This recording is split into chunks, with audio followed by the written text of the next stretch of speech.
la pantalla.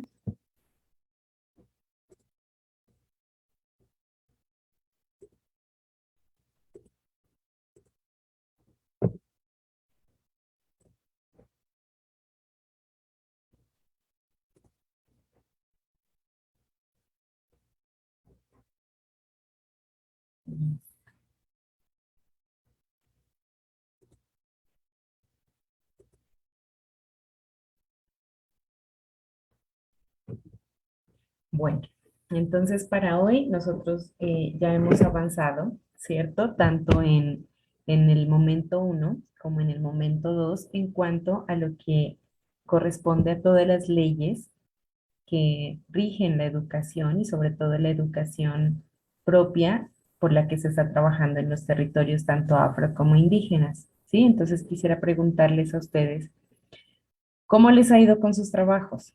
He revisado pues todos sus trabajos en cuanto al mapa conceptual también que dio como una estructura, digámoslo, en cuanto a la educación en Colombia, ¿sí? Quiero preguntarles a ustedes qué hemos tenido hasta ahorita, qué se nos ha quedado en cuanto a esas leyes de las que nosotros nos hemos empapado un poco para saber cómo es que rige, cómo es que funciona ese modelo educativo aquí en el país. Entonces, ¿cómo les ha ido? Cuéntenme, porque los trabajos pues son muy bien hechos, la verdad, pues como ustedes ya vieron retroalimentado, pues lo he calificado, les ha ido muy bien, pero sí quisiera escucharlos, ver cómo han avanzado, cómo han estructurado ya de alguna manera su proceso de las leyes que rigen la educación en Colombia. Cuéntenme, ¿cómo les ha ido? ¿Quién quiere participar en esto?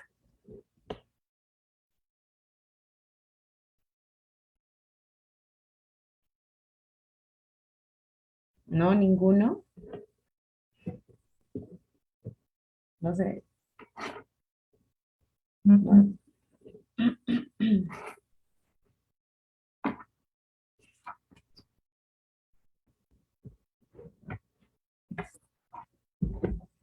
¿No? ¿Ninguno? Bueno, entonces voy a pedir que por favor me den alguno de los aportes que ustedes tendrían. Marcela Egas, cuéntanos, Marcela, ¿cómo le ha ido a usted con este curso de legislación educativa y políticas públicas?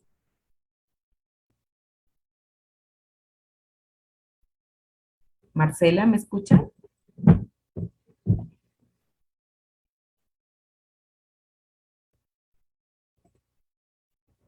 No. Hola, Joana. profe, buenas tardes. Hola, Marcela, ¿cómo está? Buenas tardes. ¿Cómo le ha ido? Cuénteme, ¿cómo le ha ido con el curso de legislación educativa?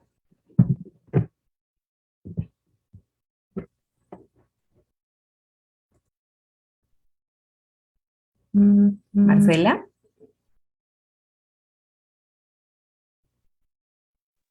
Profe, bien. Por ejemplo, en la actividad de ahora, creo que aprendí bastante sobre el decreto 804 de 1995, ¿Qué ya que aprendimos? aquí habla, ¿cómo, perdón? ¿Qué aprendimos? Cuéntanos.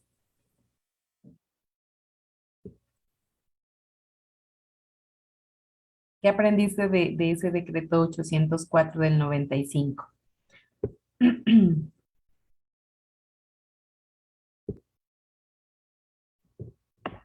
Profe, sobre que también estipula unos derechos para la educación de grupos técnicos.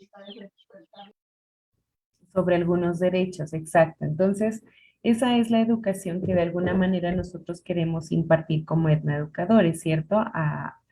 Además de toda la situación académica, de toda la estructura académica que nosotros, pues desde pequeños tenemos la experiencia de cómo se ha llevado ese proceso desde que nosotros estuvimos en el preescolar, cuando nosotros pasamos a la primaria y después nosotros ya pasamos a la educación media, cómo eh, fuimos conociendo, ¿no? Todos los procesos, pero lo que nos dice, por ejemplo, Marcela en el decreto 804 del 95 es partir que desde la etnoeducación nosotros tenemos una responsabilidad muy grande, además de lo académico, y es con los derechos fundamentales que tienen las poblaciones étnicas, ¿sí? Entonces, partir desde allí para saber que hay una gran diferencia entre lo que nosotros ya conocemos como ese proceso de educación, de escolaridad en la que nosotros hemos estado, en la que todos hemos pasado,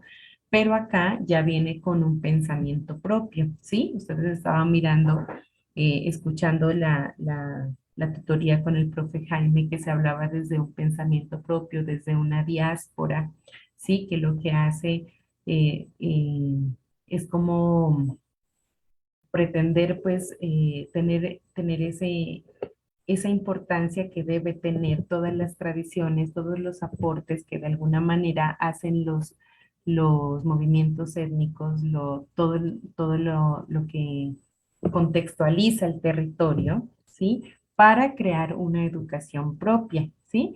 Entonces, bueno, nosotros teníamos aquí, ya hemos pasado por una estructura gigante desde la anterior tutoría. Nosotros habíamos visto un poco de la historia que rodeaba esa educación tanto en las comunidades indígenas como afro, ¿cierto? Que se dio mucho después de que los mestizos ya la tuvieran en algún momento, ¿sí? No fue sino después de 1851, cuando ya sale la ley que sí van a recibir educación, ¿sí? Entonces mirábamos que empieza todo en el Quibdó, que para los afro, ¿sí? Y para los indígenas también empieza todo en el Cauca, ¿sí? Entonces, desde allí se ha pretendido siempre eh, que la educación sea desde las tradiciones y desde todo lo propio, ¿sí? Por eso se ha hablado, así como se ha hablado de un pensamiento propio, también eso hace que se lleve a crear una educación propia, ¿sí? Desde la anterior vez nosotros veíamos cómo toda la historia iba creciendo, pero con luchas también por parte de los movimientos eh, étnicos, ¿sí? Cómo esa educación fue abriéndose un poco más para los derechos fundamentales, para que la educación sea partida, pues, o sea, sea basada en todas las tradiciones propias de las regiones, ¿sí? Entonces eso es lo que se ha venido haciendo desde ese año. Todo esto pues fue creándose a partir de todos los movimientos que hubo, a partir de las luchas, a partir de las tutelas que se fueron ganando, como hablábamos la anterior vez, hasta del concurso docente, que ya debió ser diferente, porque el simple hecho de que viviéramos en un territorio diferente hacía que la educación tenía que partir desde allí, ¿sí? Tenía que partir desde, desde todos los aportes que las comunidades tienen, ¿sí? Tanto espirituales, tanto de producción, económicas, incluso porque todo es totalmente diferente, ¿sí? Entonces vamos a iniciar con esta parte.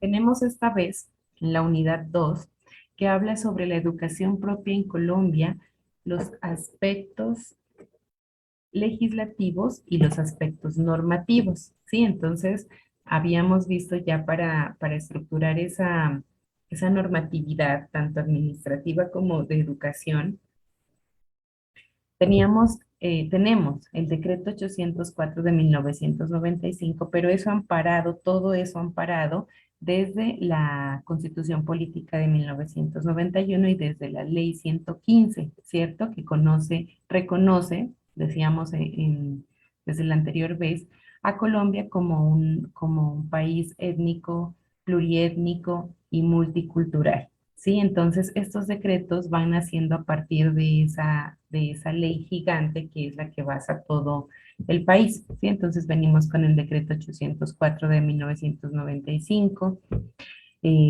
Como Marcela nos decía, lo que nosotros conocemos en un momento, primero que todo, es que como etnoeducadores nosotros debemos luchar para que se respeten esos derechos fundamentales de las etnias, ¿sí? También tenemos el decreto 1122 de 1998 que hace referencia a la Cátedra de Estudios Afrocolombianos, ¿sí? Luego ya entramos directamente a la etnoeducación en Colombia y finalmente pues a la legislación educativa propia, que es de lo que nosotros ahorita estamos charlando. ¿Listo? Entonces, ahorita nosotros estamos en esta parte de la fase 3 porque ya terminamos esta fase 2, ¿sí? La estructura organizativa y legislativa del sistema educativo colombiano en el cual ustedes realizaron el mapa conceptual, ¿sí? Ahora nosotros, ¿qué es lo que en lo que nos vamos a encaminar? En la fase 3 que habla sobre la legislación educativa desde las comunidades étnicas en Colombia, ¿sí? Entonces yo he compartido con ustedes esa tercera actividad que relaciona una matriz de análisis, ¿sí? Esa matriz de análisis nosotros la vamos a desarrollar de manera colaborativa.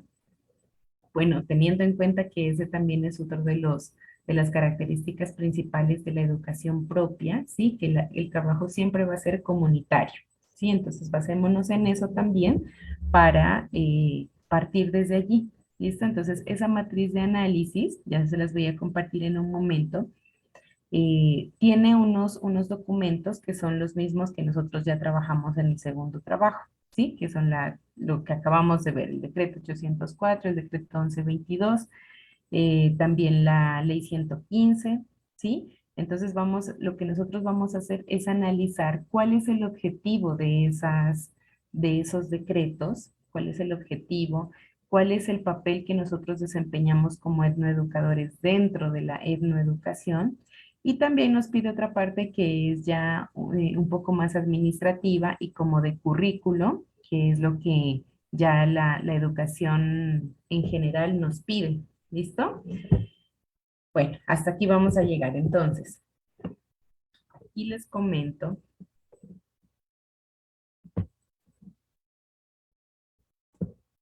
lo que estamos mirando. Entonces, eh, habíamos visto desde la anterior vez, ¿no? Que desde 1851 fue que se inició con todo el servicio educativo en las poblaciones tanto indígenas como afro, ¿sí? Todo esto fue basado ya en la política, en la Constitución Política de 1991, lo que decía, cuando se reconoce a Colombia como una nación pluriétnica y multicultural, lo que facilita que todos estos movimientos étnicos tengan mucha más fuerza y sean los que empiezan a aportarle a la educación en Colombia desde diferentes contextos. ¿Sí? Entonces es aquí donde inicia toda esta parte. Después viene la Ley 70 de 1993, hablando pues ya, ¿sí? Mencionando de alguna forma a la educación propia para los pueblos étnicos, ¿sí? Finalmente, después viene ya el decreto 804 de 1995, que ¿cuál es el objetivo que se presenta en este decreto? Dice, orienta a las autoridades étnicas en los territorios para su intervención en la educación. Entonces, ese es el objetivo que nos pide también en esa matriz de análisis, ¿sí? De cada uno de esos decretos. Luego viene el decreto 1122 de 1998, que ya es la Cátedra de Estudios Afrocolombianos. Entonces, partiendo de eso, nosotros yo he decidido que vamos a hacer un ejemplo, pero no con ninguna de esos documentos, sino eso lo vamos a dejar para que ustedes lo trabajen de manera colaborativa con su grupo, pero sí quisiera que hiciéramos un ejemplo con el PRETAN. ¿Sí? Que es el proyecto que es directamente relacionado con esa educación propia y con ese pensamiento propio. Vamos a buscar nosotros en ese pretal lo que nos pide la matriz de análisis, que es un objetivo, que es cuál es el papel que nosotros cumplimos como educadores y finalmente una parte ya de currículo como de una estructura académica. ¿Sí? Bueno, entonces, permítanme presento aquí un ratico la matriz.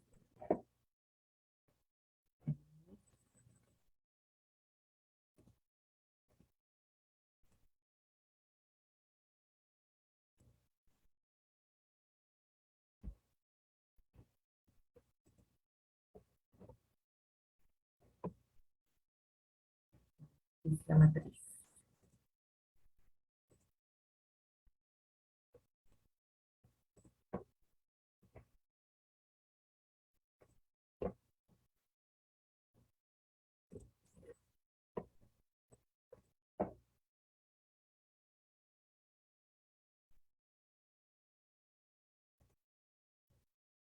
Aquí tenemos.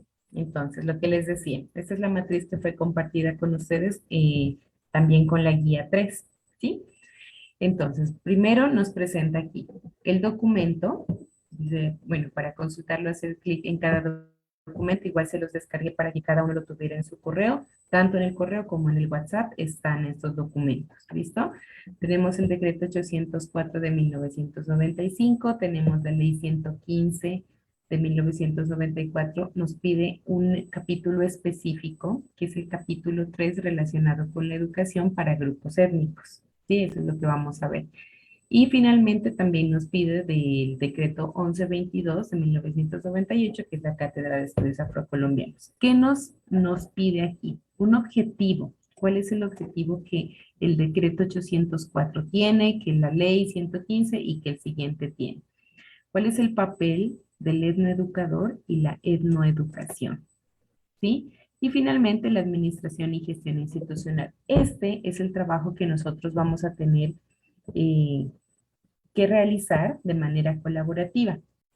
Quisiera de pronto hacer un paréntesis pidiéndoles que, o solicitando de alguna forma que todos los trabajos, chicos, todos los trabajos, queridos profes, tienen que llevar su introducción, sus conclusiones y sus referencias bibliográficas, ¿sí? Sabemos que nosotros ya estamos en un quinto periodo académico, el cual ya debe ir reforzando, como les decía desde el inicio, vamos reforzando ya nuestro trabajo de grado, que no se nos quede para el final, que no tengamos que, que de pronto tener unos acumulados de trabajos que no entreguemos, pero también hagámoslos de manera correcta, ¿sí? Entonces ese trabajo nos pide una introducción en la cual nosotros hablamos de los documentos, ¿sí? Que vamos a leer o vamos a revisar para exponer este trabajo, ¿sí? ¿Cuál es como la organización que nosotros vamos a ir encontrando en esa matriz de análisis, ¿sí? Y después de que nosotros acabemos unas dos o tres conclusiones de las cuales, o sea, nosotros qué es lo que interpretamos finalmente después de haber hecho el trabajo, ¿sí? Entonces recordemos. Y las referencias bibliográficas también deben, como son textos académicos, sabemos que tienen que cumplir con todas esas partes para que lo tengamos en cuenta. Listo, ese paréntesis nomás quería realizarlo porque sí he revisado trabajos que no tienen introducción, que no tienen conclusiones o algunas referencias bibliográficas están mal citadas, ¿sí? Entonces, tengamos muy en cuenta esa parte. Bueno, entonces, esta es la matriz que nosotros vamos a realizar, pero entonces, lo que yo les propongo en este momento es que realicemos el ejercicio, pero con un documento diferente, o sea, no ni el decreto 804 ni ninguno de estos tres que nos solicita aquí, sino que vamos a trabajarlo desde el PRETAN, que ya es el proyecto educativo, pues que nosotros tenemos estipulado ya como una política pública, entonces a partir de eso vamos a realizar el ejercicio y ustedes continúan realizando ya su matriz. ¿Listo?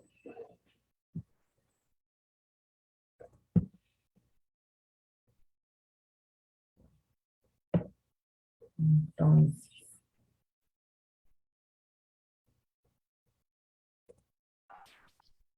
Profe Ana, buenas tardes.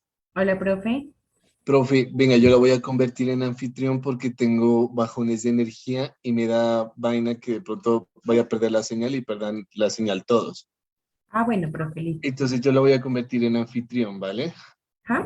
Vale, profe. Y de pronto, profe, si gusta, le pido nuevamente que me convierta en coanfitrión para alguna novedad, algunas. A ver, entonces, a ver, pues, lo hago de una vez.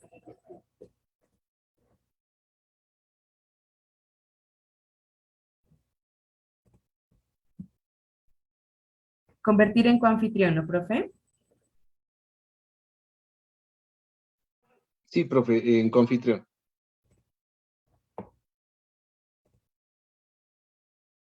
Listo, ahí ya está. Listo, profe, ya no la molesto más. Muchísimas Bueno, gracias, gracias, bueno. profe. Bueno, gracias. Disculpen ustedes. Eh, listo. Entonces, vamos a irnos nuevamente entonces a revisar cómo es que funciona este pensamiento propio y la educación propia dentro de este proyecto. ¿Listo? Entonces aquí tenemos la tabla, pero ya, como les digo, vamos a hacer un ejercicio con un documento diferente.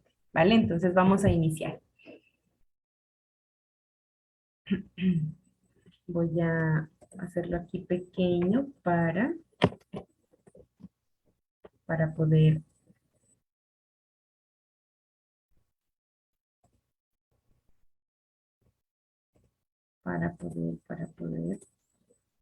editarlo.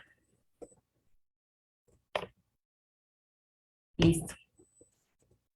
Entonces aquí, como les digo, les voy a proponer un documento que es entre tal, ustedes ya lo han revisado, ¿cierto? El proyecto etnoeducativo afronariñense. Entonces aquí vamos a escribir.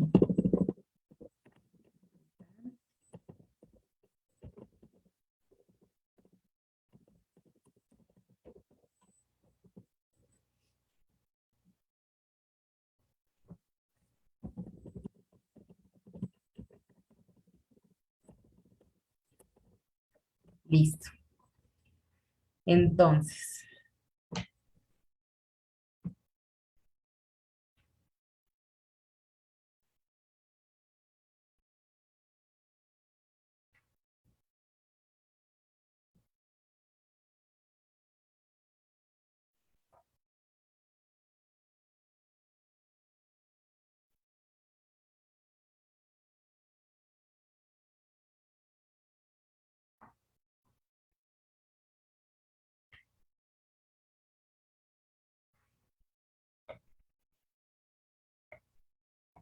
listo. Entonces, ¿cuál es el objetivo que tiene este proyecto etnoeducativo afronariñense? Nosotros ya lo hemos revisado, ¿cierto? Porque es un documento que todos como etnoeducadores debemos debemos haberlo revisado, ¿sí? Si no lo hemos revisado, pues aquí también se los voy a compartir para que lo vayamos revisando, pero yo estoy segura que ya lo vieron. Entonces, hay un objetivo que tiene ese proyecto no educativo y es cuál, que hay una propuesta de educación propia, ¿sí? Entonces aquí nosotros vamos a ir escribiendo la propuesta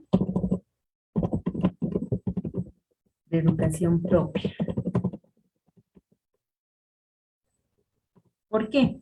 ¿Por qué se propone que haya una educación propia? Por lo que lo que comentábamos, lo que ustedes también comentaban en el anterior curso.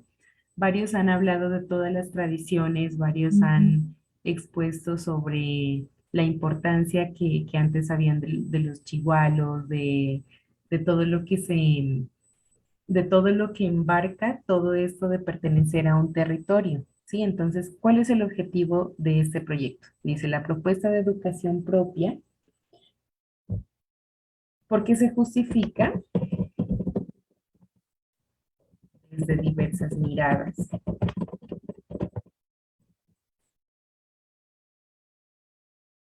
¿Sí? Desde diversas miradas que son históricas, que son muy importantes de tenerlas en cuenta, pues para ya hablar de una educación diferente, ¿sí? De una educación propia.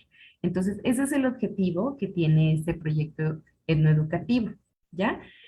Ustedes me van a decir cuál es el papel del etnoeducador y la etnoeducación dentro de esta propuesta de hablar de una educación propia.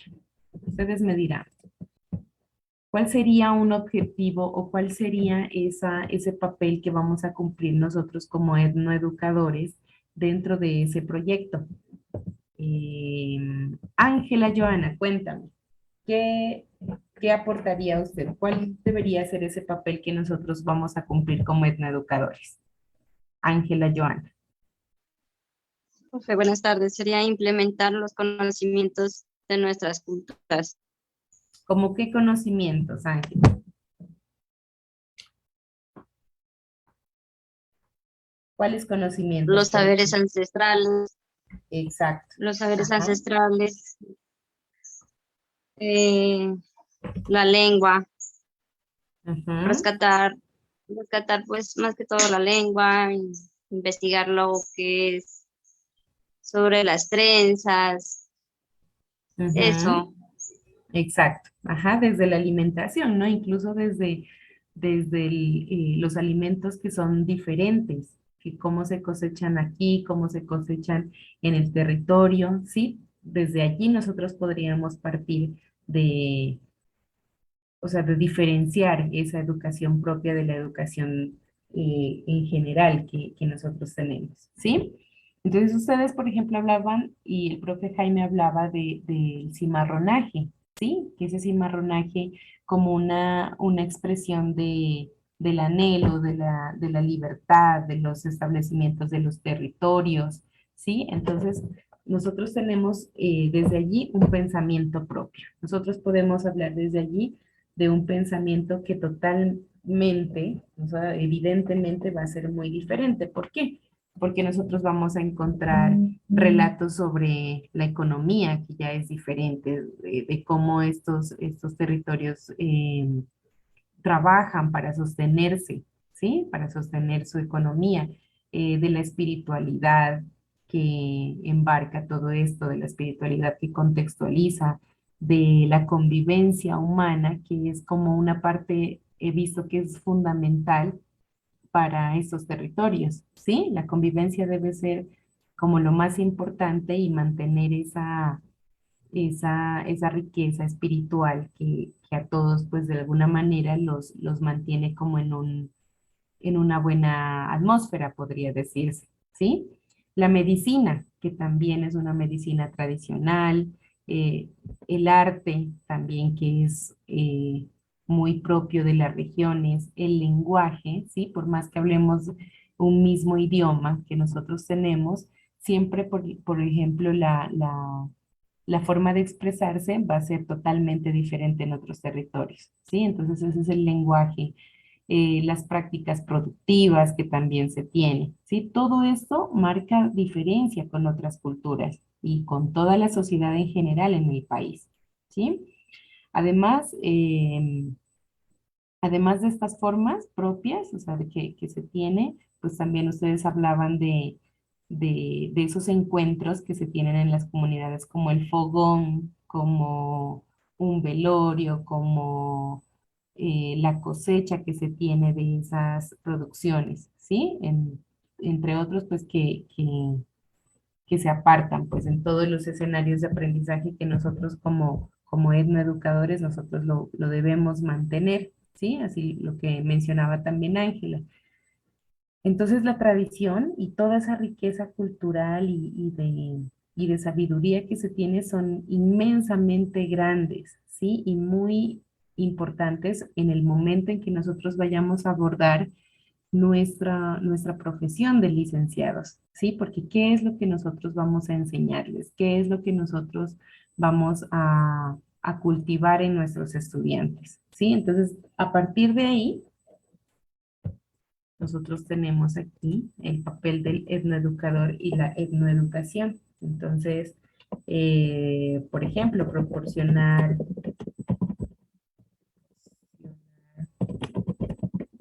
que se mantengan las tradiciones, em, las diferentes tradiciones, ¿no? Entonces, entre ellos, pues, eh, como la medicina,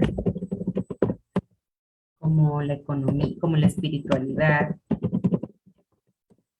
la convivencia humana, ¿sí? Lo que hablábamos. ¿Qué más mencionábamos por ahí? Pues el lenguaje, ¿sí? Que no se pierda, por ejemplo, la forma en que nosotros conocemos alguna de las palabras, ¿sí? En algunos territorios que quedan como cerca al ejido, podríamos decir que, que se parecen algunas palabras, que se puede denominar algunas cosas con palabras que son muy propias, ¿sí? Muy autóctonas. Pero siempre sabemos que también tenemos una particularidad allí, ¿sí? O por ejemplo, el tono de voz en el que se mencione una de las palabras, ¿sí? Por más de que sea igual, siempre va a haber una diferencia en ese lenguaje, en cómo nosotros podemos expresarnos y cómo nosotros nos damos a entender a las personas, ¿sí? Porque así como podemos ser claros y podemos decir algunas expresiones y nos pueden entender de la misma forma en que queremos decirla, así mismo puede ser que no nos lo entiendan, ¿sí? Nos pasa de que ahora muchos de los niños y jóvenes ya en los colegios utilizan palabras que a veces no las entendemos, ¿cierto?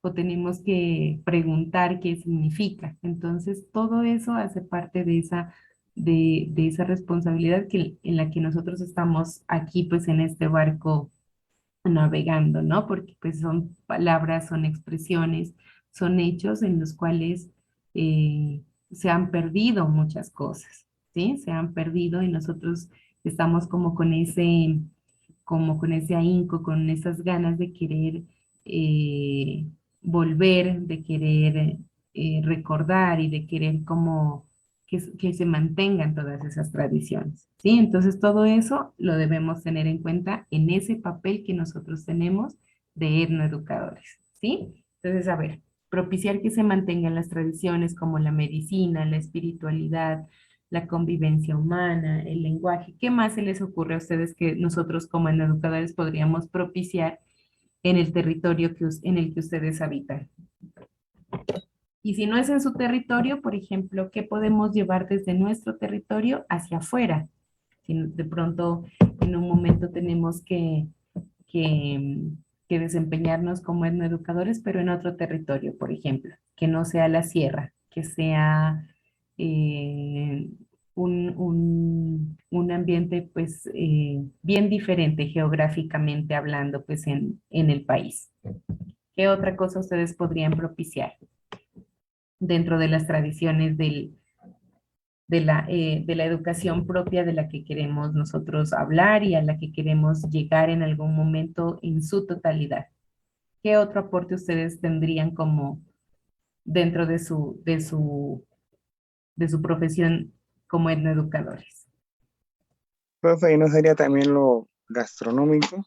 Lo gastronómico, exacto. Ustedes hablaban de unas comidas típicas, ¿cierto? Que, que es importante porque ustedes van a ir y le preguntan a un chiquito de pronto si, si conoce pues cuáles son los platos típicos, a veces no lo saben, ¿cierto? Entonces esa gastronomía también es bien importante, la geografía también, ¿sí?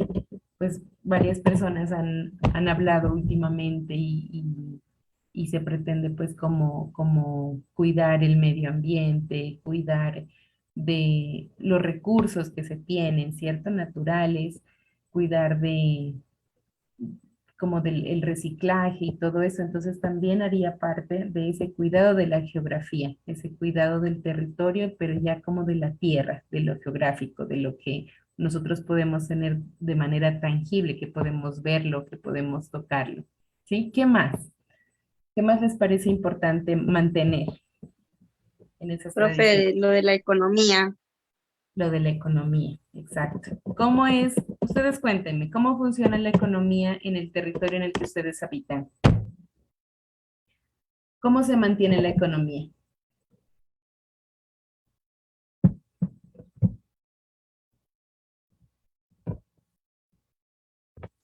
¿Cómo se mantiene la economía? Cuéntenme, por favor.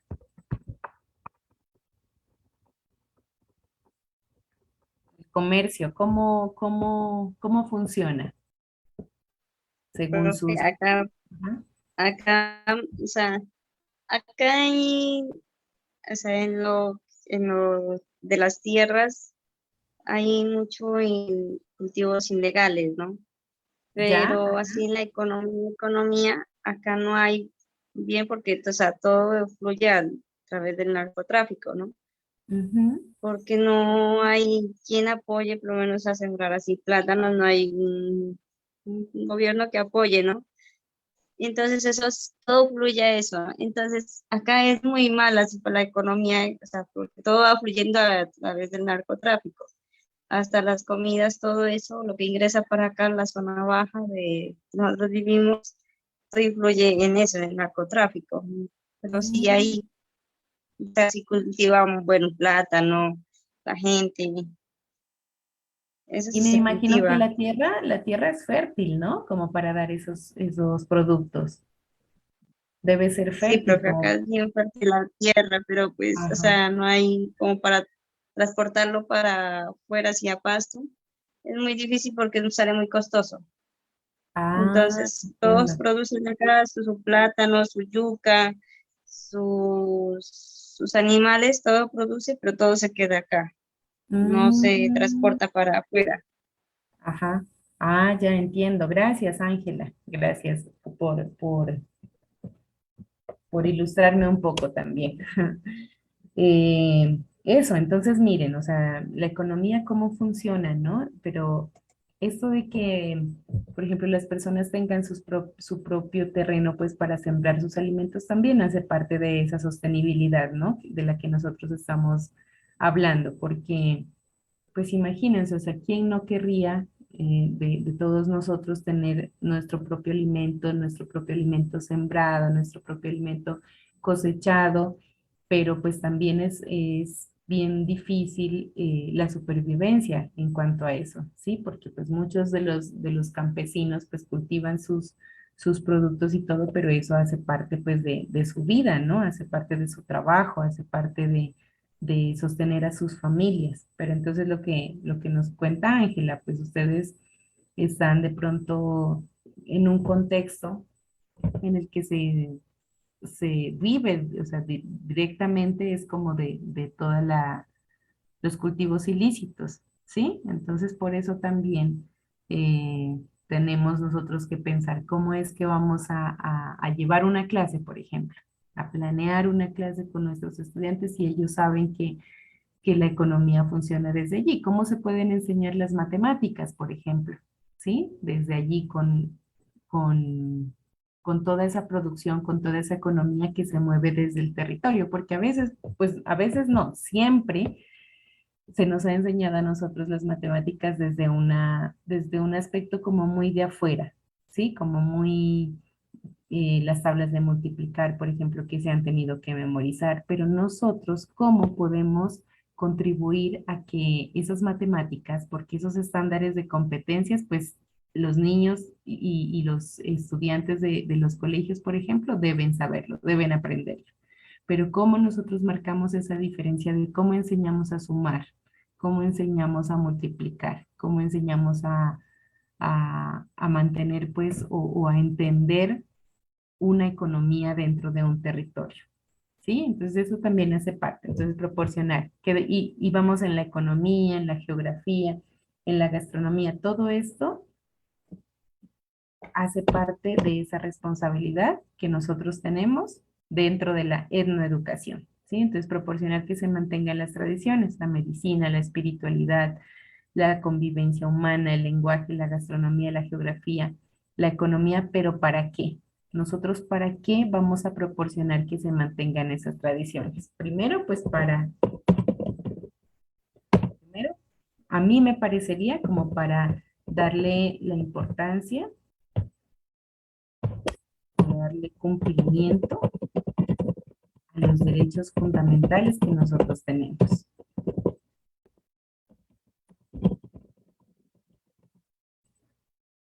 Étnicos, ¿sí?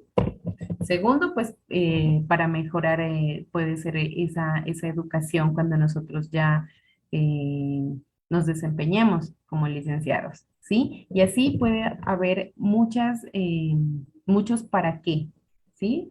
Tenemos nosotros el objetivo que es proporcionar. ¿Qué vamos a proporcionar? Que se mantengan esas tradiciones, pero ¿para qué también? ¿Sí? Porque no podemos decir solamente vamos a hacer esto y ya se va a quedar allí, ¿no? Sino siempre debe haber ese objetivo, esa meta a la que nosotros queremos llegar, pues porque igual siempre pensamos o siempre le ha pasado a uno que quiere como salvar todo, ¿sí? No sé si a ustedes les pasa, a mí me ha pasado que de pronto queremos hacer que con algunos trabajos que nosotros tenemos, aportar con ese granito de arena. ¿sí? Aportar desde que nosotros estamos formándonos, pues como licenciados, incluso antes de eso, cómo nos estamos formando como seres humanos dentro de nuestra familia, ¿sí? Porque antes de la educación académica en los colegios sabemos que lo que nos forma son las familias, ¿sí? Entonces, ¿cómo queremos aportar desde allí? Desde el simple hecho de habitar, de existir y de coexistir con el otro. ¿Listo? Ese sería uno de los papeles que nosotros tenemos dentro de este objetivo, ¿sí? Y después nos pide cómo es que funciona esa administración y gestión institucional. Entonces les voy a compartir yo, aquí teniendo el PRETAN, nos habla, dice que la educación propia, esa educación propia de la que se habla, habla de una identidad cultural, ¿sí? Tanto afro como indígena. Y se define como un proceso político. Sabemos que es político porque parte de ser una política pública, ¿cierto? Social, pues porque nosotros pertenecemos a una sociedad. Económica, porque pues también hay una sostenibilidad que nos mantiene. Ambiental, como les decía, desde la geografía podemos ver cómo nosotros cuidamos esa parte. Espiritual, ese espiritual pues es algo muy grande porque partimos desde esas tradiciones que nuestros abuelos, nuestros papás, de manera oral nos lo han enseñado, ¿sí? Nos lo han mostrado, nos lo han contado, digamos. Cultural, pues porque tenemos toda esa construcción, ¿no? Toda esa construcción cultural desde donde venimos, cómo fue que llegaron muchas cosas a nuestro conocimiento, cómo fue que llegaron todas esas leyes pues a la sociedad. Entonces, como cultura, cómo nosotros estamos en construcción de eso. Siempre esa construcción de la que hablamos culturalmente va a ser colectiva, ¿sí? Siempre. Va a dejar ya de ser tan individualista, podríamos decir. Sí, ustedes saben, ustedes mejor que ningún otro sabe cómo es que trabajamos en grupo, cómo es que trabajamos por una construcción colectiva, por una construcción participativa en la que todos somos parte de esto, ¿sí? Desde el territorio también habla que se sustenta en la legitimación de las raíces ancestrales de la comunidad. ¿Sí? Entonces, toda la educación propia se va a regir en eso, en en esas raíces ancestrales que nosotros pues hemos conocido, que nos las han contado y que no queremos que de pronto otra de las cosas que sea muy salido de contexto llegue a definir cómo es que nosotros y cómo es que nuestros hijos y cómo es que todos nuestros estudiantes deben educarse, ¿sí? Entonces, todo esto teniendo en cuenta la historia, ¿sí? La historia en la que nosotros debemos basarnos, pues es lo que nosotros encontremos ya y nosotros construyamos también en la historia, ¿sí? La idiosincrasia, las experiencias, experiencias que sean también extrapedagógicas. Ya tendremos experiencias todas pedagógicas, los que ya de pronto eh, se desempeñan como docentes, pues ya han visto cómo estas experiencias son tan enriquecedoras eh, y los que no todavía no lo han realizado, pues tenemos experiencias que son extrapedagógicas, ¿sí? Todo esto que hace parte de esa historia que a nosotros nos ha regido desde que nacimos, pues, ¿sí? ¿Para qué nos estamos formando? ¿Qué estamos haciendo? ¿Qué es lo que vamos a llegar a hacer? Esta educación propia habla de potenciar también unas capacidades, ¿sí? Que han construido los pueblos, todas las capacidades de las cuales nosotros hemos dependido para formarnos, ¿sí? De los tiempos también habla, ¿sí? De en qué tiempo nosotros estamos y hacia qué tiempo vamos a educar. ¿Sí? Entonces miren que todo eso hace parte de ese papel de un educador. ¿Sí? Todo eso lo podemos describir aquí en este cuadrito que nosotros tenemos. Uy, perdón. Aquí. Todo eso lo podemos describir aquí teniendo en cuenta este documento. ¿Listo? Este PRETAM pues habla de esto, entonces Acá en la matriz lo que nos pide es hablar de los otros documentos, entonces vamos a hacer el mismo ejercicio con esos documentos. Bueno, ahora sí nos vamos a ir a esta administración y gestión institucional. Entonces, lo que estaba revisando en cuanto a esta educación propia que propone este PRETAN, a esta educación basada pues en todo lo que hace parte de esta tradición. Están aquí.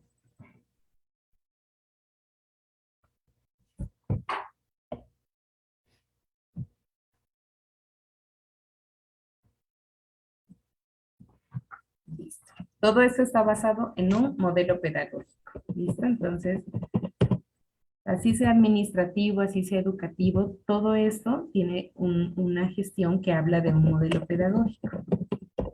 ¿Qué pasa con este modelo pedagógico? Tiene una visión, que lo que ustedes proponían era que sea ancestral, ¿cierto? Que todo esté basado pues en esas raíces ancestrales, que eso es lo que pasa y lo que debe pasar en estos modelos pedagógicos cuando se quiere hablar de una educación propia, ¿sí? Entonces, eso está basado en este modelo pedagógico, está basado en las raíces, primero que todo.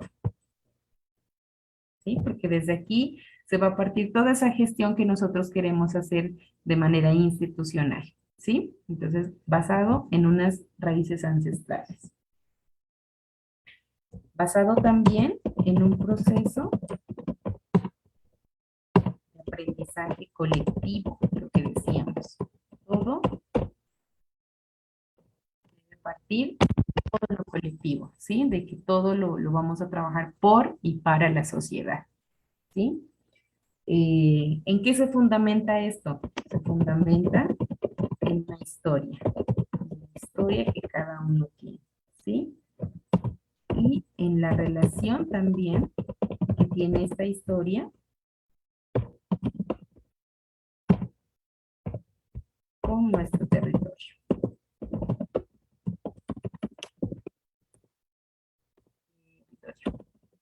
¿Listo? Entonces, esta parte de la administración y la gestión tiene que ver todo esto iniciando desde las raíces ancestrales, ¿sí? Segundo, pues vamos a continuar con un aprendizaje colectivo, pero también debe haber una fundamentación para que esa gestión institucional funcione. ¿Que cuál es? Una historia, ¿sí? Una historia en relación con nuestro territorio, con nuestro propio territorio, ¿sí? ¿Qué pasa aquí? Se sustentan varios saberes, ¿sí? Que nosotros ya conocemos. Hay sabedores tradicionales, ¿sí? Que en este caso, pues nosotros debemos convertirnos en esos sabedores tradicionales, ¿sí? Antes que ser licenciados, pues en la educación tenemos que ser sabedores, ¿cierto? Aquí se utilizarán pues también técnicas ancestrales para dar a conocer el saber. ¿Listo? Entonces, por ejemplo, yo le pregunto a alguno de ustedes, ¿cómo harían para desde esa tradición ancestral enseñar a unos estudiantes sobre la gastronomía del territorio? ¿Cómo harían ustedes para eso? ¿Cómo les enseñarían a sus estudiantes sobre la gastronomía del territorio, teniendo en cuenta que hay que partir desde un aprendizaje colectivo? Todos pues hemos comido desde bebés, ¿cierto? Pero entonces allí, ¿cómo se va creando esa cultura gastronómica en su territorio? ¿Cómo le enseñarían ustedes a un estudiante sobre esa gastronomía? A ver, voy a preguntarle a Joana Vanessa. ¿Cómo enseñarías, Joana, tú sobre la gastronomía en el territorio?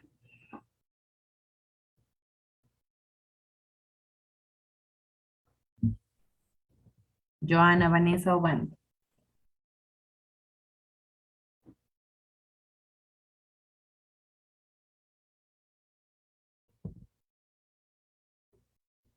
Joana, ¿está por aquí?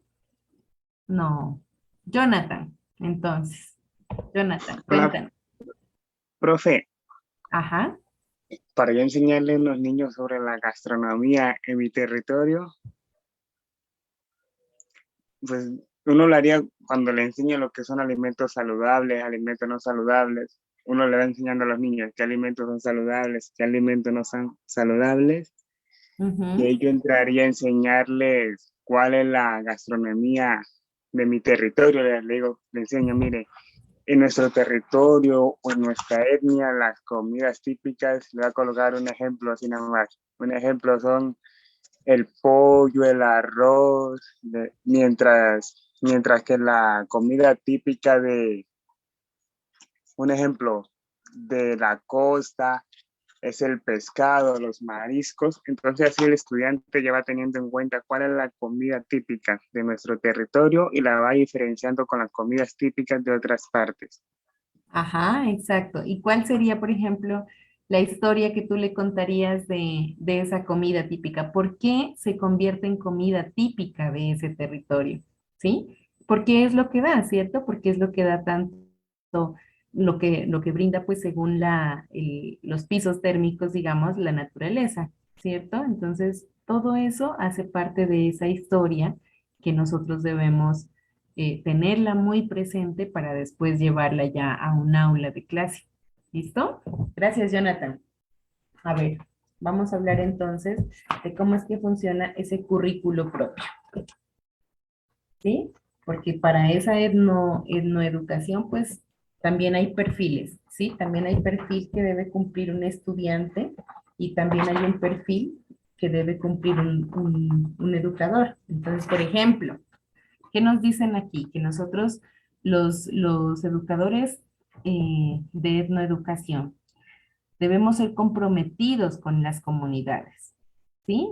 De allí la necesidad que viva en la comunidad o que se identifique con esa cultura. Entonces, vivir, pues ya nos hemos crecido allí, ¿sí? Pero a veces pasamos como por alto esa historia que rodea el territorio, ¿sí? Entonces sí, debemos siempre estar empapados de eso, ¿sí? Comprometidos con esa etnoeducación.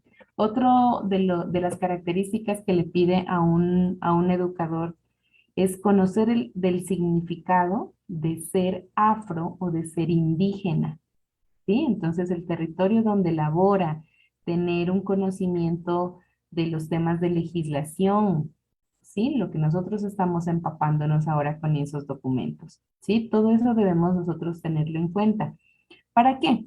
Para que nosotros podamos enfocar esos procesos educativos siempre hacia esa defensa de los derechos humanos, de los derechos colectivos que se tienen como comunidad, ¿sí?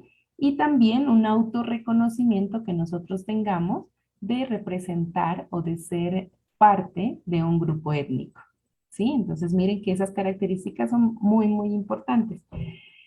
¿Cuál es otra de las características que nos habla el perfil del etnoeducador? Ser un ejemplo de vida, ¿sí? A veces, muchas de las veces, resulta que los estudiantes, eh, nosotros como estudiantes, todos los que somos estudiantes, decimos que un profe nos enseña algo, pero no está siendo ejemplo de eso, ¿sí? Las personas mucho más aprenden de lo que ven que de lo que escuchan y de lo que sepan que si está bien o mal. Pero si lo ven, como nosotros por naturaleza lo hemos hecho siempre, desde comer del seno de nuestra mamá, ¿cierto? Eso es un hecho natural. Entonces, todo eso debe ser un ejemplo de vida también como educadores, ¿sí?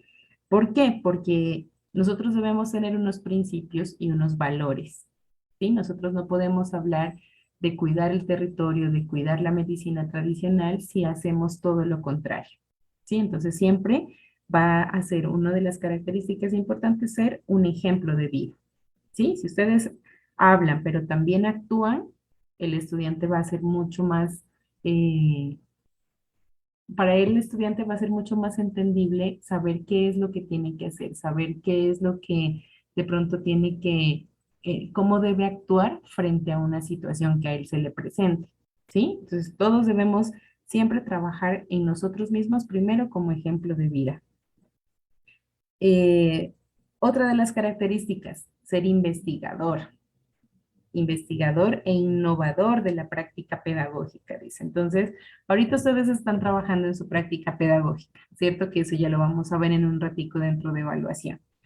Pero entonces, ¿cómo investigamos más acerca de eso? Que no nos quedemos solamente con los 2 videos que se comparten, sino que vayamos mucho más allá, investigar mucho más de qué se trata toda una documentación, de qué se trata una, una cultura histórica de nuestro territorio, ¿sí? Cómo enriquecemos con fuentes que sean verdaderas, ¿sí? Que no nos lo encontremos de pronto en una página en internet que así debe ser, sino que enriquezcamos toda nuestra historia, todo nuestro conocimiento, pero con fuentes que sean muy fuertes, ¿sí? También dice con el análisis de los estudiantes para que incentivemos esa investigación. ¿Sí? Como les decía, ese ejemplo de vida me parece como el más importante porque siempre lo que nosotros hagamos, eso es lo que se va a repetir o eso es lo que se les va a quedar a nuestros estudiantes, no tanto lo que digamos, ¿sí? Ser éticos, que es otra de las características. Bueno, también tiene que ver con los valores, con la responsabilidad, con la tolerancia que, que, que nosotros debemos siempre como incentivar en ellos, pero sobre todo con el respeto, ¿sí? Pienso que ese es el valor para mí. Siempre he pensado pues que ese es como el valor más importante de todos los que nosotros podríamos tener, ¿sí? El respeto hacia los demás, hacia sus creencias, hacia lo que ellos han aprendido de manera natural en casa. Entonces, todos esos saberes previos que los estudiantes llevan a las aulas de clase, son porque así lo han aprendido. Entonces, qué mejor que respetar y partir desde allí para ya tratar de infundar un saber. ¿Listo? Deben propender por afianzar la identidad, también los etnoeducadores, la autovaloración de la cultura y hacia dónde va el horizonte por el que nosotros queremos alcanzar. ¿Sí? Y la última característica del perfil del educador dice que tiene que ser constante, ¿sí? Todos los educadores, seamos etnoeducadores o no lo seamos, debemos ser constantes siempre, ¿sí? En esos procesos, cómo nos capacitamos, cómo nosotros como que nos nutrimos de esos consejos comunitarios, de esas entidades étnicas, para que todo esto vaya con el contexto, ¿sí? Para que le enseñemos a nuestros estudiantes cómo es que debemos ser críticos nosotros, cómo es que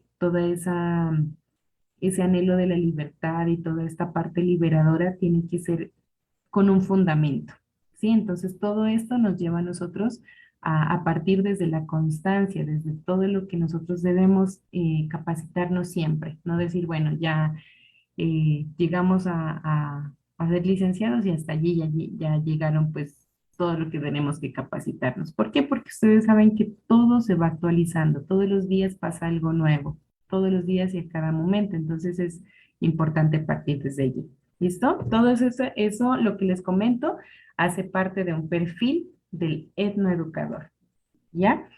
Y finalmente, pues aquí donde íbamos en administración y gestión institucional, les decía yo que podríamos hablar de ese currículo, ¿sí? De ese currículo propio. Entonces, aquí podríamos nosotros hablar de la construcción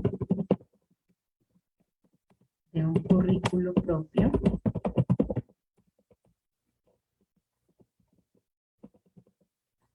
Construcción de un currículo propio.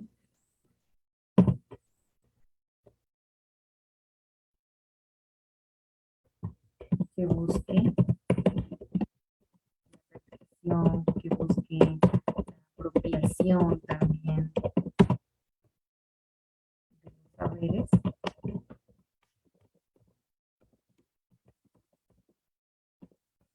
Desde un contexto propio. Sí, porque todo lo que funciona, por ejemplo, como rectores, como coordinadores, como secretarias, todo lo que es el talento humano de las instituciones, tanto tanto escolares como de educación superior ya, todas tienen una misma estructura, ¿sí? Todos deben tener un rector, todos deben ser apoyados de unas coordinaciones, entonces eso no va a cambiar, ¿sí? Eso no va a cambiar dentro de esa educación propia, pero sí las funciones van a ser muy propias de ellos, ¿sí? Entonces todo eso tiene que ver con esa administración y con esa gestión institucional que parte de este currículo, ¿sí? Ustedes saben que ese currículo pues es todo lo que se debe aprender, ¿sí? Lo que todo un estudiante, todos los estudiantes deben aprender de acuerdo, teniendo en cuenta pues ahorita el contexto de educación propia, ¿sí? Entonces todo esto es lo que hace parte. Dice también, nos habla de que el currículo acentúa el fortalecimiento de los valores comunitarios, lo que decíamos, si un educador pues tiene todas esas características para enseñarlo, debe también manejar un desarrollo de sus valores comunitarios, ¿sí? De que un docente sea un agente social, habla de que no solamente se desempeñe como un licenciado, sino como un agente social que mire, que vele por ese bienestar. Promotor de procesos participativos. También habla de esa estructuración, de los contenidos, de la metodología que nosotros tenemos, que vamos a tener también para evaluar, cómo nosotros mantenemos esos procesos, esos resultados que nosotros tengamos para, para esa transformación que nosotros estamos haciendo con la sociedad y con las comunidades que van a estar a nuestro cargo, ¿sí? Que van a estar bajo nuestra responsabilidad. Entonces, todo esto hace parte. Miren, entonces aquí ya queda la tablita que he decidido pues yo compartirles, que hagamos el ejercicio aquí para que ustedes de la misma manera lo hagan con los demás documentos. ¿Listo? Entonces quisiera preguntarles si ustedes tienen alguna pregunta hasta aquí o si ya tenemos esto claro para que cada grupo pues ya trabaje de manera colectiva y colaborativa en su matriz. ¿Hay alguna pregunta, algún aporte también que quieran hacer?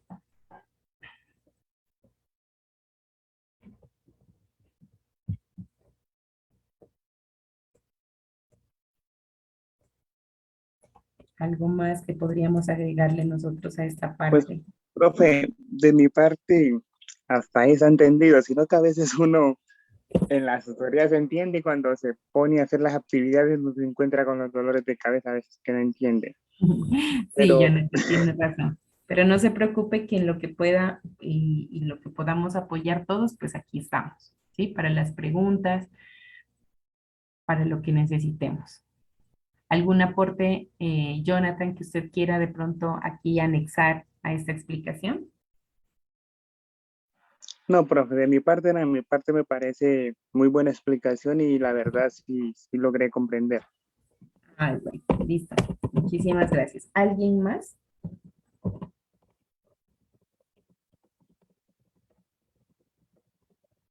Eso lo agrego. El currículo desarrolla sentido de pertenencia, ¿sí? Porque si no, pues si no vamos a enseñar lo que está contextualizado con nuestro territorio, pues es muy difícil que de pronto nuestros estudiantes puedan atendernos, entendernos, ¿sí? Siempre debemos como utilizar o tratar de utilizar las palabras pues que más entenderían en el contexto, ¿sí? Entonces ese currículo siempre va a desarrollar un sentido de pertenencia. Bueno, entonces ya con esto queda clara esta matriz que nosotros debemos diligenciar, ¿sí? La actividad, lo que les comentaba, el paréntesis que les había hecho antes. ¿Qué debe tener esta actividad? Una portada con sus nombres, una introducción, ¿qué voy a encontrar? O sea, que de manera de que la profe Ana, pues en el momento en que vaya a calificar estos trabajos, sepa qué es lo que se va a encontrar en la matriz. Entonces, eso es lo que hacemos un poquito de descripción en esa introducción.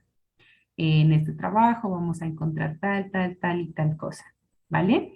De allí ya viene la matriz de análisis de la legislación educativa con enfoque étnico en Colombia, ¿Por qué con enfoque étnico? Porque pues cada uno de ustedes ya lo va a revisar y esos artículos y esos decretos, esos documentos son totalmente enfocados a las etnias, ¿sí? Como la Cátedra de Estudios Afro, por ejemplo. Y después que acabemos esta matriz de análisis, continuamos con las conclusiones que nosotros vayamos a tener. ¿Listo? Las conclusiones, pues es lo que nosotros ya vayamos a sacar finalmente del trabajo que hicimos. Por ejemplo, otra cosa que les de pronto algún grupo le había aportado es que como son documentos académicos, vamos a dejar ya de escribir nos pareció, pensamos, ¿sí? Entonces siempre lo vamos a escribir en tercera persona porque son documentos académicos y así es como su trabajo de grado debe estar ya escrito también. ¿Listo? Siempre vamos a utilizar en tercera persona. Se ha encontrado, por ejemplo, que en esta matriz se puede analizar la parte del papel del etnoeducador. Bueno, ese es uno de los ejemplos. Y las referencias bibliográficas también. Miremos bien esas referencias, porque no puede ser que nosotros saquemos un trabajo de la nada, ¿sí? Entonces aquí las referencias bibliográficas son los mismos documentos que ustedes van a analizar en esa matriz, entonces los ponemos ahí abajo, citaditos, cada uno de ellos. ¿Listo? Recordemos eso. Entonces hasta aquí, ¿tenemos alguna pregunta o ya estamos claros con esa actividad?